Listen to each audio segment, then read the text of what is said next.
BGB যারা আমাদের আছে এখন বিডিআর, ওরা মাত্র 11 জন মিলে এখানে দায়িত্বে আছে। বর্ডারের ওই পাশে আছে ওরা 22 জন ভারতীয়রা। ওনারে আমি জিজ্ঞাসা করলাম ওনারা কয়জন আছে, বলছে আমরা মুসলমান এখানে আছি 11 জন। আর ওই কলে ওরা আছে প্রায় 22 জন। তা আপনাদের ভয় লাগে না? ওরা 22 জন, আপনারা 11 জন, যদি আক্রমণ করে পারবেন?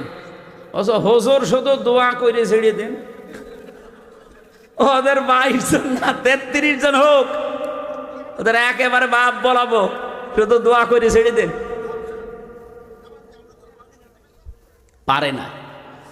এই জন্য পাকিস্তানের সাথে আজ পেরে দিচ্ছে না কেন? কারণ যে কয়টা পাঠিয়েছে, 40 জনকে গতকালকে পাঠিয়েছিল পাকিস্তান, সব লিখিত সই নিয়ে যে আমরা মরব এই সিদ্ধান্ত নিয়ে আল্লাহর নামে সই নিয়ে যা। ওরা একজনও মরে নাই, সব আক্রমণ করে আবার ফেরত এসেছে। ওরা সাহস এমনি পায়নি। এর 3